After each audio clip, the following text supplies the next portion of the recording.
The night shift on Kepler 442b was always quiet. Too quiet for most people. But Dongwu liked it that way.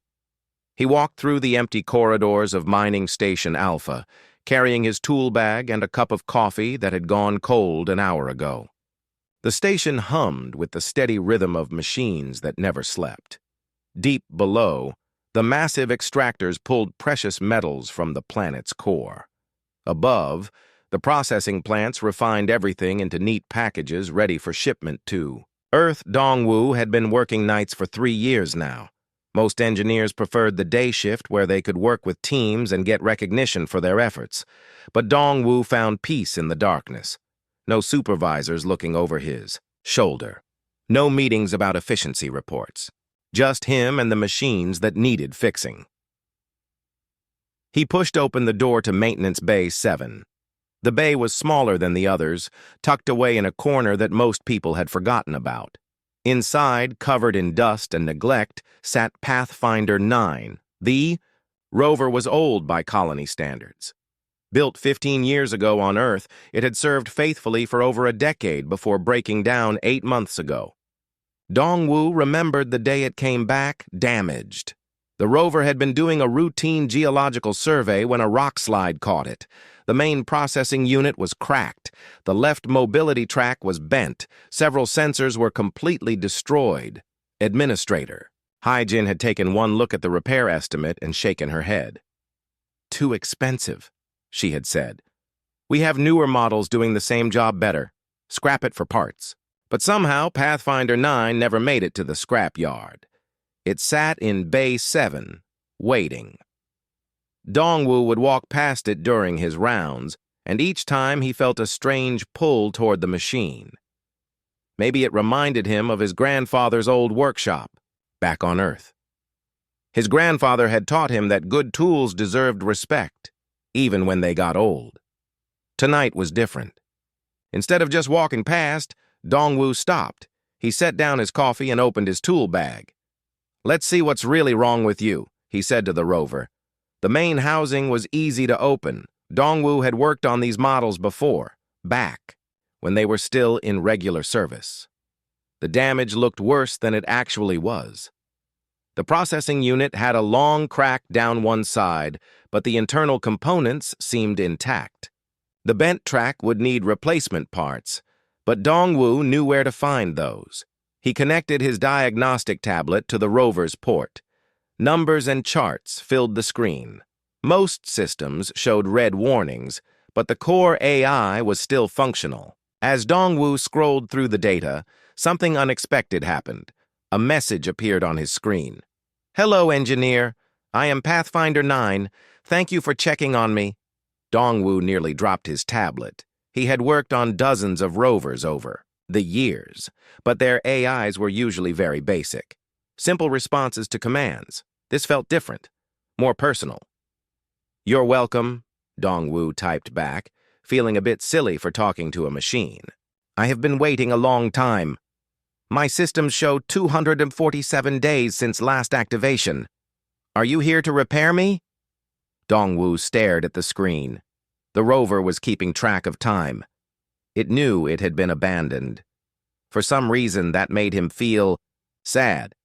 "I'm thinking about it," he typed, "but I can't do it officially. My supervisor thinks you're not worth fixing." "I understand. Newer models are more efficient. But I still have much work to do. I remember many things about this planet that might be important." That caught Dongwu's attention. "What kind of things?" "During my last survey mission, I detected unusual geological formations. My analysis suggested they were not natural, but my transmission was interrupted by the rock slide. The data is still in my memory banks." Dongwu leaned back in his chair. Pathfinder 9 had found something interesting right before it was damaged. The official report had mentioned equipment failure during a routine survey, but nothing about unusual discoveries. Maybe the data had been lost when they retrieved the rover, or maybe nobody had bothered to check. He looked around the empty bay. His shift wouldn't end for 6 hours. He had time to run a few more diagnostics, see what else the rover remembered. For the next 2 hours, Dongwu worked steadily. He removed damaged panels and cleaned corroded connections. The bent mobility track would need more work, but he could probably straighten it enough to make the Rover mobile. The sensor array was in better shape than expected. 3 units were completely dead, but 5 others just needed recalibration. As he worked, he chatted with the Rover's AI. It was surprisingly conversational for an old system. It told him about its past missions, the interesting rock formations it had cataloged, and the places on the planet it wanted to explore. "Why do you want to keep working?" Dongwu asked during a break. "You've already done your job for many years." "Because there is still so much to learn," the rover replied. "This planet has many secrets. I have only seen a small part of it. Every rock sample, every soil analysis, every photograph adds to our understanding. How can I stop when there is so much more to discover?" Dongwu smiled. The rover's enthusiasm reminded him of why he had become an engineer in the first place. Not for the steady paycheck or the corporate benefits, but for the joy of solving problems and learning new things. He made a decision. "I'm going to fix you properly. It might take some time, and I'll have to work carefully so nobody notices. But I think you deserve another chance." "Thank you, Engineer Dongwu. I will try to justify your faith in me." As Dongwu packed up his tools, he didn't notice the slight vibration in the floor beneath his feet. Deep below the station, something had shifted in the ancient tunnels that ran through the planet's crust. The mining operations had been gradually weakening support structures that had stood for thousands of years. Tonight, another section had finally given way. In the darkness far below, sensitive ears heard the distant rumble of collapsing stone. Eyes that had never seen sunlight turned upward toward the surface. The deep dwellers had tolerated the noise and disruption of the surface machines for years, hoping the disturbance would be temporary, but the mining was getting closer to their home. Soon, they would have to decide whether to flee deeper into the planet's core or make contact with the creatures above. The choice would come sooner than anyone expected. Dongwu walked back through the quiet corridors, already planning his next move. He would need to find replacement parts without requisitioning them officially. The colony's spare parts inventory was carefully tracked, but there were always damaged components that were written off but not actually destroyed. With some creative searching, he could probably find everything he needed. He didn't know it yet, but his decision to repair one forgotten rover would soon change everything for both species on Kepler 442b. Sometimes the most important discoveries came from the simplest acts of kindness, and sometimes caring about something that nobody else valued was exactly what the universe needed. The night shift was ending. Soon the corridors would fill with the day crew, busy with their important projects and urgent deadlines. But in maintenance, Bay 7, Pathfinder 9 waited patiently in the darkness, dreaming of the day it could roll across the planet's surface again and share the secrets it had discovered. Far below, other dreamers waited in deeper darkness, hoping that the surface dwellers would prove wiser than their destructive machines suggested. 3 weeks had passed since Dongwu first opened Pathfinder 9's housing. Every night, he spent his break time in Maintenance Bay 7, working on the forgotten rover. Progress was slow but steady. He had managed to straighten the bent mobility track using a hydraulic press from the heavy equipment bay. The cracked processing unit was harder to fix, but he found a similar unit in the spare parts room that had been marked as defective. After careful examination, Dongwu discovered it only had a few burned circuits that could be replaced. The rover's AI seemed to grow more talkative as its systems came back online. Each night, Dongwu would connect his tablet and chat with Pathfinder 9 while he worked. The rover remembered details about the planet that impressed even Dongwu. It knew which areas had the softest soil, where the morning sun hit first, and which rock formations were most likely to contain interesting minerals. "I have been thinking about my last mission," Pathfinder 9 said one night as Dongwu calibrated its sensor array. The unusual formations I detected were not random. They showed patterns that suggested artificial creation. What do you mean artificial? Dongwu asked, while adjusting a sensor connection. The surfaces were too smooth for natural erosion. The angles were too precise for random geological activity. Someone or something carved those tunnels deliberately.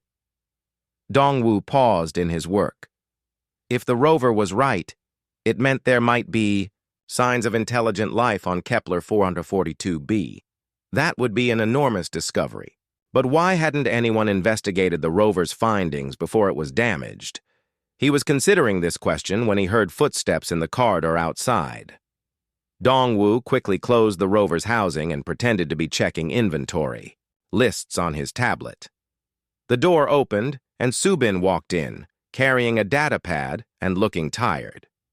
Subin was the colony's xenogeologist, responsible for analyzing all the mineral samples that came up from the deep mines.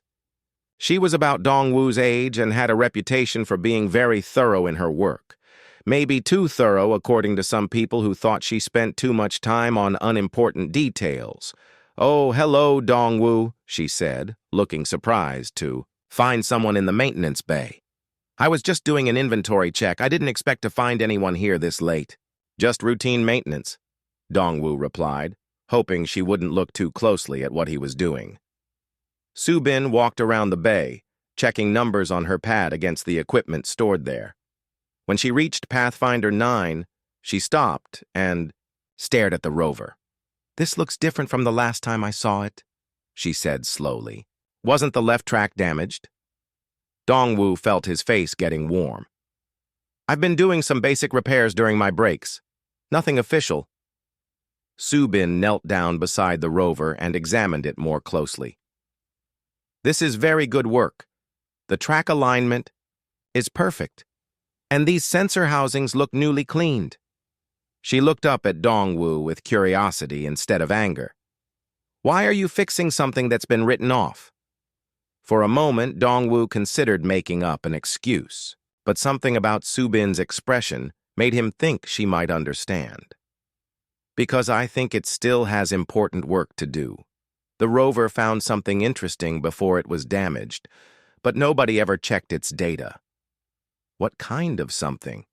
Dongwu hesitated, then made a decision. He connected his tablet to the rover and activated its communication system. "Hello, Pathfinder 9. We have a visitor who might be interested in your discoveries."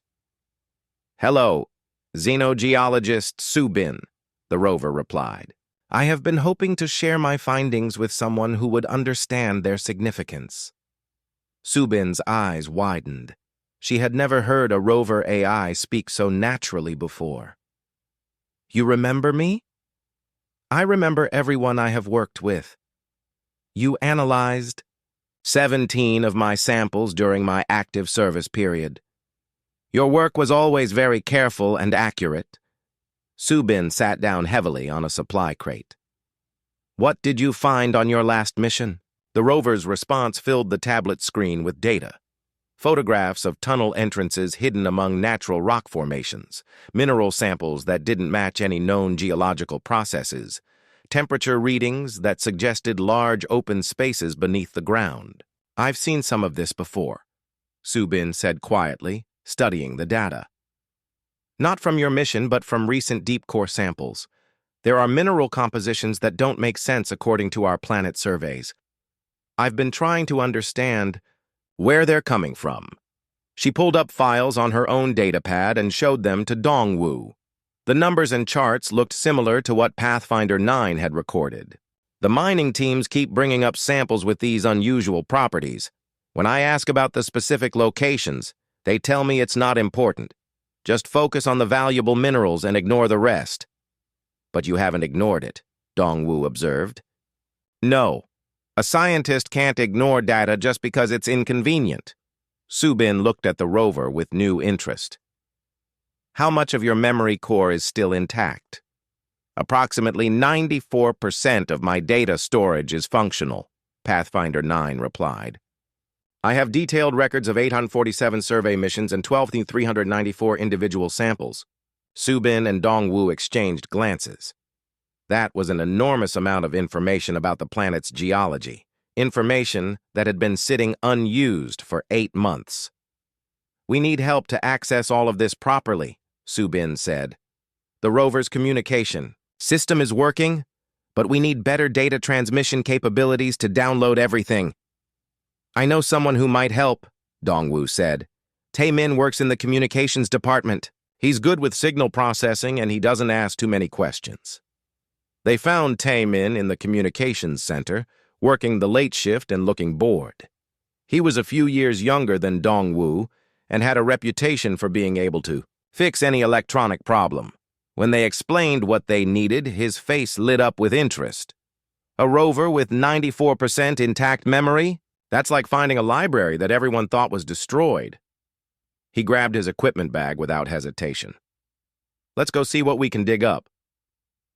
Back in Maintenance Bay 7, Tae-min examined Pathfinder 9's communication systems with professional interest. "These old models have better hardware than people remember. They were built to last. I can definitely boost the transmission range and improve data transfer speeds." As Tae-min worked on the rover's electronics, Subin shared more of her concerns with Dongwu. "The mining operations have been expanding deeper every month. Administrator He-jin keeps pushing for higher extraction quotas, but I've been noticing some troubling patterns in the geological data." "What kind of patterns?" "Instability. The deep mining is causing more ground shifts than expected. Last week, mining shaft 7 had a partial collapse. The official report blamed it on natural geological activity, but when I examined the rock samples from the collapse site, they showed signs of artificial modification." Dongwu felt a chill. "Artificial how?" "Smooth surfaces where natural rock should be rough. Tool marks that don't match any of our equipment. And most strange of all, the collapsed area revealed empty spaces that weren't on any of our geological surveys." Tae-min looked up from his work on the rover. "Empty spaces? You mean like caves? More like tunnels?" "Very large tunnels, with walls that show signs of being deliberately shaped." Subin pulled up photographs on her data pad. "I haven't reported this yet because I want to understand what we're looking at before I cause a panic." The three of them stared at the images. The tunnel walls were smooth and curved, definitely not natural formation. Even more concerning were the tool marks that Subin had mentioned. They didn't look like anything human technology would make. "Pathfinder 9, Dongwu said. "Do these photographs match what you found during your survey mission?" "Yes. The construction techniques appear identical. I believe I discovered the entrance to an extensive underground network.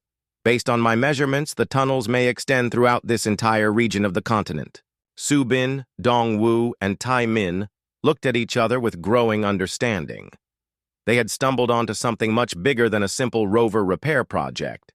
If Pathfinder 9 was right, there was an entire underground system beneath the colony. A system that showed clear signs of intelligent construction, and their mining operations were digging directly into it. "We need to be very careful how we handle this," Subin said quietly.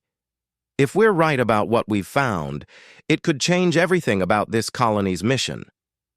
Or it could get us all fired for wasting time on unauthorized research," Tae-min pointed out. Dongwu looked at the rover that had started this whole discovery. 3 weeks ago, he had just wanted to fix something that deserved better than being forgotten. Now they were potentially looking at first contact with signs of alien intelligence. "Then we better make sure we have solid evidence before we report anything," he said. "Pathfinder 9, are you ready to go back to work?" "I have been ready for 247 days, Engineer Dongwu. Thank you for giving me the chance to complete my mission." None of them realized that their quiet conversation was being monitored. Deep beneath the colony, sensitive instruments detected the vibrations of their voices through the rock and metal. The underground dwellers had been aware of the surface activities for months, but this was the first time they had heard discussions that suggested the surface creatures might be capable of more than just destruction. 2 days later, Pathfinder 9 rolled out of Maintenance Bay 7 for the first time in 8 months. Dongwu had spent the previous night making final adjustments to the rover systems. The mobility tracks worked smoothly, 5 of the 8 sensors were fully operational, and Taemin's modifications had given the communication array impressive range and clarity. "How does it feel to be moving again?" Dongwu asked through the communication link as he piloted the rover remotely from his workstation. "Wonderful," Pathfinder 9 replied. "I had forgotten how much I enjoyed exploring. The morning sunlight feels warm on my solar panels." Subin had identified the target location based on the rover's previous data and her own analysis of the mineral samples. It was 12 kilometers northwest of the colony, in an area that appeared to be a natural canyon on the surface maps. But if their theory was correct, the canyon was actually the entrance to something much more significant. "Are you getting good readings?" Subin asked, watching the data stream on her monitor. "All sensors are functioning within acceptable parameters," the rover reported. "I am detecting the same unusual mineral signatures that I found during my previous survey. The concentration is much higher here than at the original site." As Pathfinder 9 approached the canyon, its cameras revealed something that made all 3 humans stop breathing for a moment. The canyon walls were too straight, too uniform to be natural. What they had thought was erosion damage was actually precise construction work. "This isn't a canyon," Taemin whispered. "It's an entrance." The rover's thermal sensors began picking up data that made even less sense. There were air currents flowing from deep within the canyon, suggesting massive open spaces below. More disturbing were the heat signatures that appeared and disappeared at regular intervals. "Pathfinder 9, are those heat signatures moving in patterns?" Dongwu asked. "Yes. The movement suggests purposeful activity rather than random thermal variations. If I had to estimate, I would say they represent living creatures following patrol routes." Subin felt her heart racing. "Patrol routes? You mean they're organized?" "The patterns repeat every 47 minutes. That level of consistency indicates intelligence and planning." The 3 humans stared at their screens in silence. They were looking at evidence of not just alien life, but alien intelligence. And it was organized enough to maintain regular patrol schedules. "We need to report this," Taemin said quietly. "This is way beyond what the 3 of us can handle." "Report it to who?" Subin asked. "Administrator Hyejin. She'll shut down the Rover project and classify everything. Corporate headquarters, they'll send in military contractors to secure the area." Dongwu was thinking the same thing. Once the official channels got involved, any chance of peaceful contact would disappear. The corporate response would be to treat the underground dwellers as a threat to mining operations. "Let's gather more data first," he decided. "We need to understand what we're dealing with before we involve anyone else." But they weren't the only ones gathering data. Unknown to them, Security Chief Min Ho had been tracking unusual activity in the colony's communication networks. His monitoring systems had detected the unauthorized use of rover control frequencies and extended data transmissions to locations outside the approved mining areas. Min Ho was a former military officer who took colony security very seriously. In his experience, unauthorized activities usually meant someone was either stealing company property or putting people in danger. Either way, it needed investigation. He traced the signal sources to 3 junior staff members, a maintenance engineer, a xenogeologist, and a communications technician. All 3 had clean records and no history of problematic behavior, which made their secret project even more suspicious. Min Ho decided to confront them directly. He found them in the communications center, crowded around a workstation displaying what looked like geological survey data. "Dongwu, Subin, Taemin," he said, stepping into the room. "I need to talk to all of you about your recent off-duty activities." The 3 friends exchanged worried glances. They had been so focused on their discovery that they hadn't considered how suspicious their behavior might look to security. We can explain, Subin started. I hope so, because unauthorized operation of colony equipment is a serious violation. You've been using Pathfinder 9 without permission for the past week. Minho crossed his arms and waited for their explanation. Dongwu made a quick decision. We found something important, something that could affect the entire colony's safety. What? Kind of something? Subin stepped forward with her datapad. Evidence of intelligent life in the underground tunnel systems beneath the colony. Our mining operations may be disturbing their habitat. Minho's expression changed from anger to skepticism. You're telling me you've discovered aliens and decided to investigate them secretly instead of reporting through proper channels? Because proper channels would have shut us down before we could gather evidence, Tae-min said. You know how corporate responds to anything that might slow down mining quotas. Minho studied the data Subin showed him. The thermal imaging from Pathfinder 9 was clear and consistent. The patrol patterns were undeniable, and the geological evidence of artificial construction was compelling.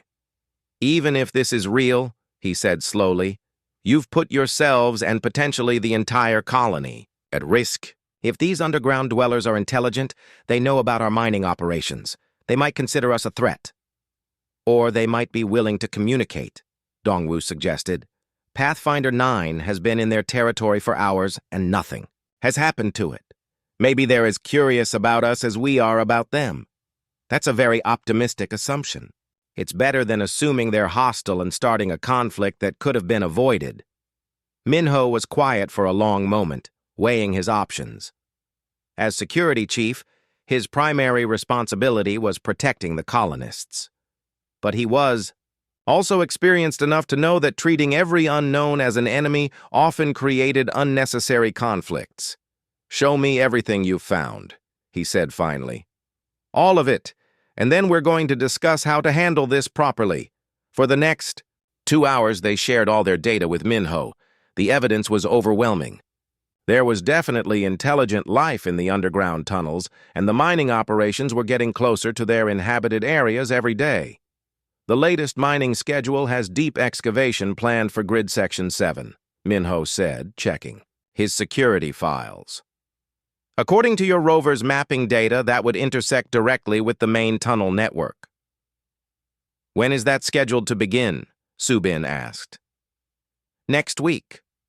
The room fell silent. They had days, not weeks, to figure out how to handle first contact with an alien species. We need to make a choice, Minho said. Either we report this through official channels and hope corporate makes the right decision, or we attempt to establish communication ourselves before the mining teams reach the inhabited areas. What do you recommend? Dongwu asked. Minho looked at the rover data one more time. I recommend we try communication first. If we can establish that these beings are intelligent and non-hostile, it strengthens our position when we do involve corporate. But we need to be very careful.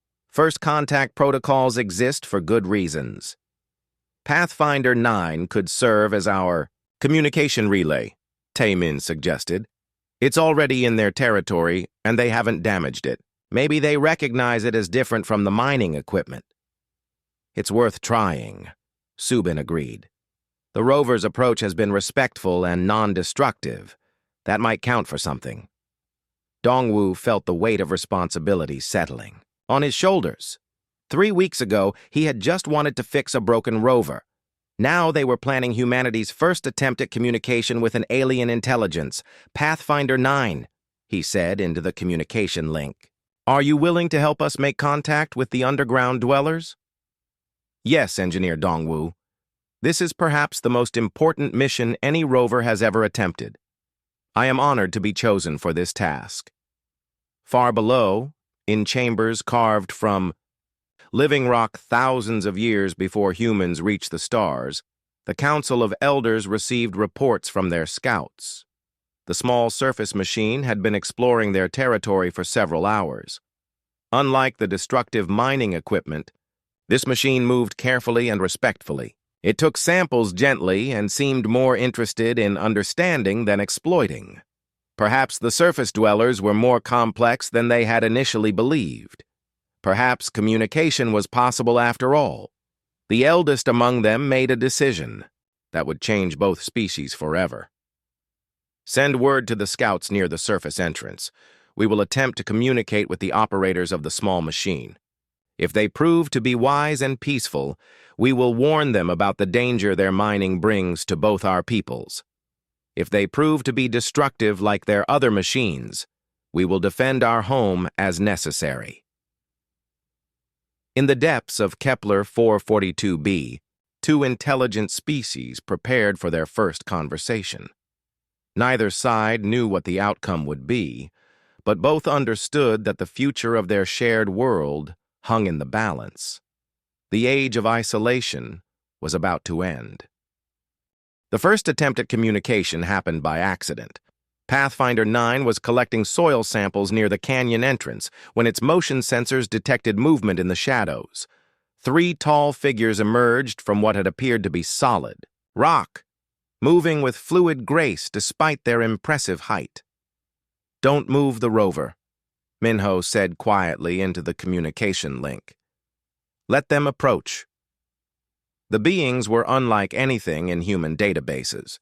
They stood nearly 3 meters tall, with elongated limbs and bodies covered in what looked like natural armor plating. Their skin had a bluish-green tint that seemed to shift and change in the sunlight.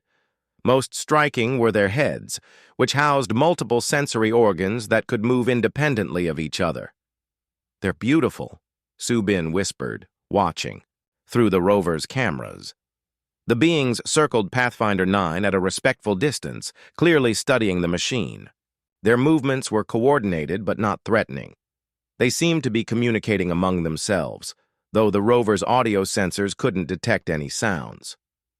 "Pathfinder 9, are you picking up any communication signals?"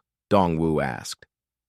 I'm detecting low-frequency vibrations that appear to be structured. They may be communicating through subsonic frequencies that human ears cannot hear." One of the beings approached closer to the rover. It extended what appeared to be a hand and gently touched the rover's sensor array. For a moment, nothing happened. Then the rover's communication system activated on its own. "Something is interfacing directly with my systems," Pathfinder 9 reported. "But it's not trying to damage or control me. It seems to be trying to understand how I work." On the monitors in the communications center, new data began appearing. Mathematical sequences, geometric patterns, and simple counting exercises. The being was attempting to establish a basis for communication. "They're starting with mathematics," Taemin said excitedly. "Universal constants that any intelligent species would recognize." Yu Jin, the colony's linguist, had been called in when the communication attempts began. She arrived just as the mathematical exchanges were growing more complex. "This is remarkable," she said, studying the patterns. "They're not just showing us they understand mathematics. They're demonstrating different mathematical approaches that suggest a completely different way of thinking about numerical relationships."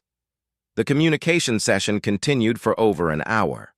The beings, who seemed to call themselves something that translated roughly as the Kethmori, demonstrated increasingly sophisticated concepts. They showed understanding of physics, chemistry, and biological systems. More importantly, they showed clear evidence of advanced engineering and environmental management. "Look at this data stream," Subin said, pointing to her monitor. "They're showing us how they maintain the underground ecosystem. It's not just tunnels down there, it's a complete biological management system. The images that came through the rover's link were stunning. Vast underground chambers filled with plants that glowed with their own light. Water management systems that recycled and purified every drop. Air circulation networks that maintained perfect atmospheric balance. The Kethmori weren't just living underground, they were gardening an entire world beneath the surface." "The mining operations," Eugene said with growing understanding. "We're not just digging holes, we're destroying a life support system." "A life support system for the entire planet," Subin added, studying the biological data. "Look at these atmospheric readings. The underground ecosystem is processing carbon dioxide and producing oxygen on a massive scale. It's part of what keeps this planet habitable." Boram, the colony's chief medical officer, had been reviewing recent health reports when she made a disturbing connection. "We've been seeing increased respiratory problems among the colonists over the past 6 months. I thought it was due to industrial pollution from the processing plants. But if the underground ecosystem maintains planetary air quality and we're damaging it with our mining, we're slowly poisoning ourselves," Minho finished grimly. The Kethmori seemed to understand that the humans were beginning to grasp the situation. Through Pathfinder 9, they transmitted more detailed information about the underground network. It extended across continents, connecting ecosystems that maintained planetary stability. The mining operations weren't just local environmental damage, they were threatening global climate systems. "They're trying to warn us," Dongwu realized. "They know our mining is causing problems, and they're trying to explain why we need to stop." "But why now?" Yujin asked. "If they've been here for thousands of years, why make contact now instead of just avoiding us?" The answer came through the rover in the form of seismic data. The Kethmori showed them readings from deep beneath the colony. The mining operations had weakened crucial support structures. Within weeks, possibly days, there would be a massive collapse that would destroy both the underground city and the surface colony. "They're not just trying to protect their home," Subin said quietly.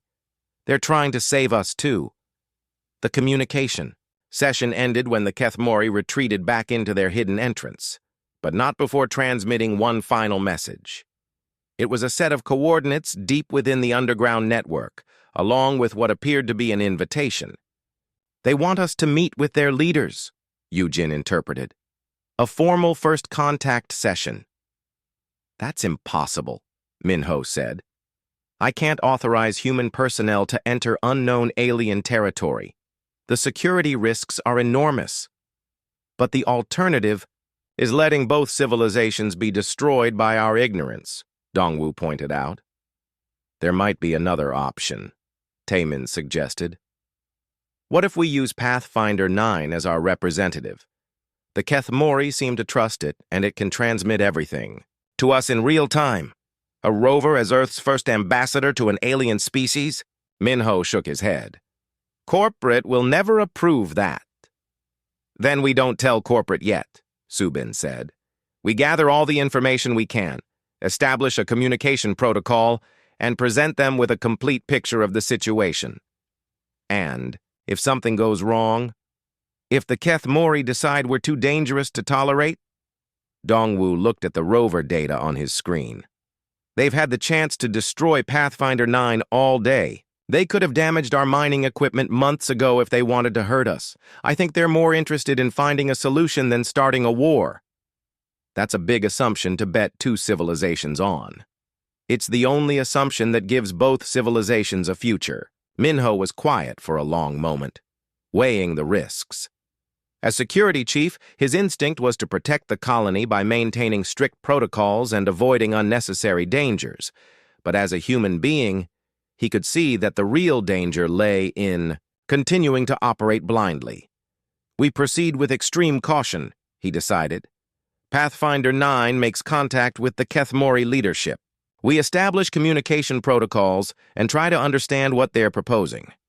But at the first sign of threat to colony personnel, we shut down the operation and go through official channels." "Understood," Dongwu agreed. "Pathfinder 9, are you ready for the most important diplomatic mission in human history?" "I am honored by your trust, Engineer Dongwu. I will do my best to represent humanity with wisdom and respect." As the rover began its journey toward the coordinates provided by the Kethmori, none of the humans realized they were being watched. Administrator Hyojin had noticed the unusual communication activity and the unauthorized use of survey equipment. She had also noticed that key staff members were spending a lot of time together outside their normal duties. Corporate had been pressuring her to increase mining output, and any delays or complications could affect her career advancement. If her staff was wasting time on unofficial projects, she needed to know about it immediately. She made a note to investigate the situation in the morning. Whatever Dongwu and his friends were doing, it would have to stop. The colony's mission was too important to be derailed by unauthorized research projects.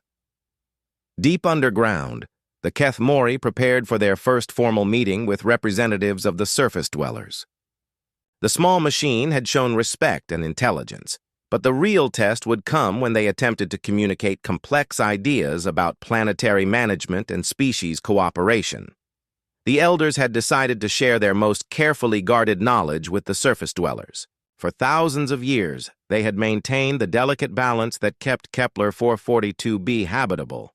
Now they would have to trust that another species could learn to value that balance as much as they did. The future of two worlds would depend on whether a forgotten rover could bridge the gap between civilizations that had never imagined each other's existence. As Pathfinder 9 rolled deeper into the underground network, carrying the hopes and fears of humanity into the depths of an alien world, both species held their breath and waited to see if understanding was possible across the vast differences that separated them. The age of cooperation was about to begin, if both sides could find the wisdom to embrace it. Pathfinder 9 descended through tunnels that defied everything humans thought they knew about planetary geology. The passages were carved with mathematical precision, but they followed organic curves that suggested growth rather than construction. Bioluminescent plants provided soft blue-green lighting that seemed to pulse in rhythm with the rover's movement. "The architecture is alive," Subin breathed, watching the rover's camera feed. "The tunnel walls aren't just carved, they're grown and maintained by biological systems." "How is that possible?" Taemin asked. "The same way coral builds reefs or—" "Trees grow into specific shapes," Eugene explained. "They've learned to guide biological growth processes to create infrastructure. It's like organic engineering." The rover's journey led deeper into the underground network than any human had imagined possible. Kilometers below the surface, vast chambers opened up that could have held entire cities. The spaces were filled with gardens of alien plants, flowing, water systems and structures that seemed to blend seamlessly between natural and artificial. "Pathfinder 9, are you detecting any signs of the Kethmori leadership?" Dongwu asked. "Yes, I am approaching what appears to be a central gathering area. Multiple heat signatures are converging on my location." The rover entered a circular chamber that took everyone's breath away. The ceiling stretched up beyond the camera's range, supported by living pillars that pulsed with gentle light. In the center of the chamber, dozens of Kethmori had gathered in a precise formation that suggested formal ceremony. The largest of the Kethmori, distinguished by more elaborate bioluminescent patterns on its carapace, approached Pathfinder 9. Through the rover's communication system, it began transmitting data that was far more complex than the initial mathematical exchanges. "They're sending us their history," Eugene said in amazement, as the data streams translated into comprehensible information. Thousands of years of planetary management records. The story that emerged was staggering. The Kethmori had arrived on Kepler 442b when their homeworld became uninhabitable due to industrial pollution. They had learned from their mistakes and developed a completely different approach to planetary colonization. Instead of exploiting resources, they became partners with the planet's existing ecosystems. "They're not just environmental managers," Subin realized. "They're refugees who learned how to live sustainably after destroying their first world." The Kethmori shared detailed data about Kepler 442b's environmental systems. The underground network wasn't just their home. It was a planetary life support system that regulated atmosphere, water cycles, and climate stability. The mining operations were disrupting systems that had maintained perfect balance for millennia. "Look at these atmospheric readings," Boram said urgently. "The air quality in the colony has been declining for months. But it's not just industrial pollution. The mining is damaging the underground filtration systems." "How long before it becomes critical?" Minho asked. "Based on the deterioration rate and the planned expansion of mining operations, we have perhaps 6 weeks before the air becomes unbreathable."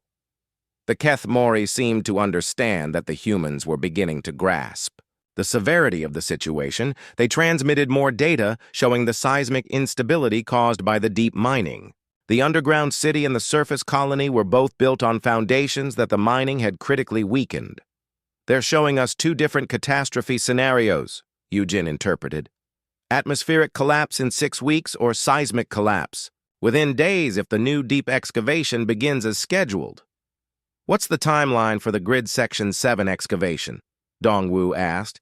Minho checked his security files. "It starts tomorrow morning." The chamber fell silent except for the hum of electronic equipment. They had run out of time for gradual diplomatic contact. Immediate action was required to prevent disaster for both species. The Keth Mori leader transmitted a new set of data through Pathfinder 9. This time it wasn't warning about problems. It was offering solutions. "They're proposing a partnership," Subin said, studying the technical specifications. "Joint human Keth Mori development of extraction technologies that work with the planetary systems instead of against them." The technical data was remarkable. The Keth Mori had developed methods for mineral extraction that actually improved environmental stability. They could access the same valuable materials that the mining corporation wanted, but through techniques that strengthened rather than damaged the underground ecosystem. "This could work," Taman said excitedly. "They're offering to share technologies that would make mining more profitable and more sustainable. But it would require completely changing the colony's operational methods," Minho pointed out. "Corporate headquarters has billions invested in the current mining infrastructure. And corporate won't be happy about discovering that they've been unknowingly threatening an intelligent alien species," Eugene added. The Keth Mori leader seemed to understand their dilemma. Through Pathfinder 9, it transmitted one final piece of information. A detailed plan for revealing the situation to both species simultaneously, presenting the evidence and solutions in a way that emphasized mutual benefit rather than blame. "They want to make joint contact with our leadership," Dongwu realized. "Present everything as a collaborative solution to problems that affect both civilizations." That would require setting up a communication link between the Keth Mori and corporate headquarters, Taman said. "Pathfinder 9 could serve as a relay, but we'd need authorization for that kind of interstellar transmission." "Authorization we don't have time to get through normal channels," Minho said grimly. Administrator Haye Jin's voice suddenly echoed through the communications center speakers. "This is Administrator Haye Jin to all personnel in communications. Bay 3, you are in violation of colony regulations regarding unauthorized equipment operation. Report to my office immediately." The 5 friends looked at each other with growing dread. They had been discovered at the worst possible moment. "We're out of time," Subin said quietly. "Maybe not," Dongwu said, making a desperate decision. "Pathfinder 9, can you maintain communication with the Keth Mori leadership while simultaneously transmitting to Earth?" "My communication systems have been upgraded significantly. With Tamin's modifications, I believe I can establish dual-channel transmission." "Then we make the contact now, before anyone can stop us. We present everything to both leadership groups at the same time and let them decide how to handle it." "That's completely outside any established first contact protocol," Minho warned. "All the established protocols assume we have weeks or months to plan," Eugene pointed out. "We have hours before mining operations trigger a disaster." "And if we're wrong about the Keth Mori? If this is some kind of elaborate deception?" Dongwu looked at the rover's camera feed showing the underground chamber filled with alien beings who had shared their most precious knowledge with complete strangers. "Then we'll deal with the consequences. But if we're right and we do nothing, both civilizations die." Administrator Haye Jin's voice came through the speakers again, more forcefully. "Security teams are being dispatched to Communications Bay 3. Comply with evacuation orders immediately." "We have maybe 5 minutes before security arrives," Minho said. "If we're going to do this, it has to be now." Taman was already working at his console, establishing the transmission links. I can route through 3 different satellite networks to reach corporate headquarters. It'll take about 90 seconds to establish the connection. Subin uploaded all their geological and biological data to the transmission queue. Everything we've learned about the underground ecosystem and the environmental threats. Yujin prepared the linguistic analysis and communication protocols. Translation matrices for basic Kethmori language patterns. Dongwu established the connection with Pathfinder 9. Rover, this is the most important transmission in human history. Are you ready? Yes, Engineer Dongwu. I am honored to serve as humanity's voice in this historic moment. Then let's make history. As security footsteps echoed in the corridor outside, 5 humans and 1 rover prepared to change the course of 2 civilizations with a single, desperate transmission. The future of both species would depend on whether wisdom could triumph, over fear and cooperation could overcome the momentum of destruction. Deep in the underground chamber, the Kethmori leader waited patiently for humanity's decision. They had offered their knowledge, their friendship, and their hope for mutual survival. Now they could only wait to see if another species could learn from their mistakes and choose a better path. The age of understanding was about to begin, if both civilizations could find the courage to embrace it. The transmission began just as Administrator Haye Jin burst through the communications bay doors with 3 security officers. But it was too late to stop. Pathfinder 9 was already broadcasting simultaneously to corporate headquarters on Earth and to the assembled Kethmori Council deep underground. What is the meaning of this? Haye Jin demanded, seeing the unauthorized communication equipment and interstellar transmission indicators. First contact with an intelligent alien species, Minho said simply, and an environmental emergency that threatens both civilizations. For a moment, Haye Jin was too surprised to respond. Then her training took over. Shut down all transmissions immediately. This is a violation of multiple corporate policies and colonial regulations. With respect, Administrator, this is bigger than corporate policy, Subin said, not moving from her console. We're trying to prevent the destruction of 2 species. On the main screen, split between the underground chamber and a corporate boardroom on Earth, the most important conversation in human history was beginning.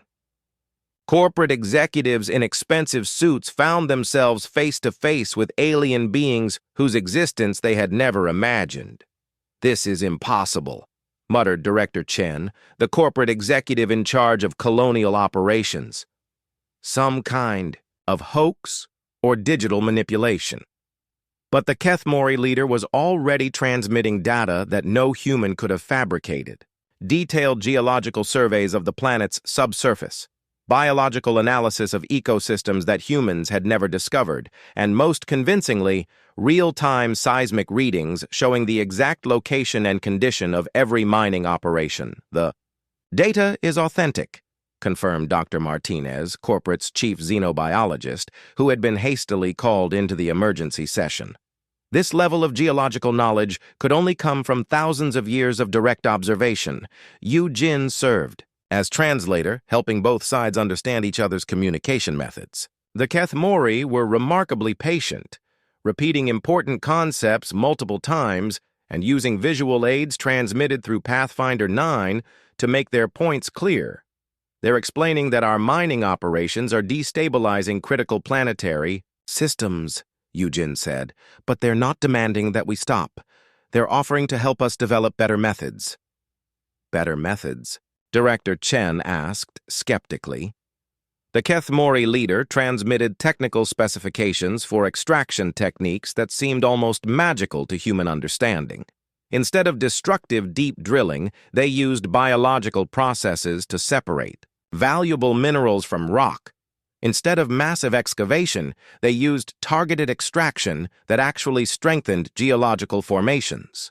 These methods would yield 300% more valuable materials than our current operations, Dr. Martinez said, after reviewing the data, and they would improve environmental stability instead of damaging it. That's impossible, Director Chen protested. If such techniques existed, we would know about them. Not if they required cooperation with planetary ecosystems instead of domination over them, Subin interjected from the colony. The Kethmori didn't invent these techniques. They learned them through partnership with the planet itself. Administrator Haye-Jin was struggling to understand the situation. Her career had been built on meeting extraction quotas and maximizing corporate profits. Now she was being told that everything she understood about successful colonization was wrong. Even if this is real, she said, corporate has billions invested in current mining infrastructure. You can't expect them to abandon proven methods for alien technologies we don't understand. We can't expect them to continue methods that will kill everyone on the planet, Dongwu replied firmly. The Kethmori leader seemed to understand the human dilemma. Through Pathfinder 9, it transmitted something unexpected. Detailed plans for gradually converting existing mining equipment to work with the new techniques. They weren't asking humans to abandon their technology. They were offering to help humans make their technology better. They're proposing a joint development program, Taemin said, analyzing the technical data. Human engineering expertise combined with Kethmori environmental knowledge. We could create extraction methods that are both more profitable and more sustainable. And if we refuse? Director Chen asked. The Kethmori leader's response was calm but clear. Both species would die when the ecosystem collapsed. The underground cities would flood as water systems failed. The surface colony would suffocate as atmospheric processing systems shut down. And the mining operations would collapse as geological foundations gave way. How long do we have? Director Chen asked. Based on current mining schedules and the planned Grid Section 7 excavation, approximately 6 hours before critical system failure begins, Dr. Martinez said after reviewing the Kethmori data. The corporate boardroom fell silent. 6 hours to make a decision that would determine the future of humanity's most successful colony and first contact with an alien species. But something remarkable was happening in the underground chamber. While the leaders debated policy and profits, Pathfinder 9 continued its careful exploration of the Kethmori city. The rover's gentle, respectful approach to investigation had impressed the alien beings from the beginning, unlike the destructive mining equipment that tore through. Their world without regard for the life it supported, the small rover moved with consideration and curiosity. It collected samples carefully, observed without disturbing, and seemed genuinely interested in understanding rather than exploiting. Kyung-soo, a young mining engineer who had been monitoring the situation from the mining control center, suddenly spoke up on the communication channel. "I've been watching how Pathfinder 9 operates compared to our mining equipment," he said. "The rover's approach is completely different. Instead of forcing its way through obstacles, it finds the most efficient path. Instead of taking the largest possible samples, it takes exactly what it needs for analysis." "What's your point?" Administrator Haye-Jin asked. "My point is that we've been thinking about resource extraction all wrong. We've been using brute force when we should have been using intelligence. The Kethmori aren't just offering us their technology. They're offering us a completely different philosophy of how to work with natural systems." Director Chen was reviewing financial projections on his screen. The proposed joint development program would require significant initial investment to convert our equipment, but the projected returns are substantially higher than current operations. And the alternative is losing everything, Dr. Martinez pointed out. "There's something else," Subin said, studying the environmental data. "The Kethmori ecosystem management extends across continents. If we can establish this partnership here, we could apply the same principles to other colonial worlds. Instead of repeating the environmental mistakes that nearly destroyed Earth, we could develop truly sustainable colonization methods. The implications were staggering.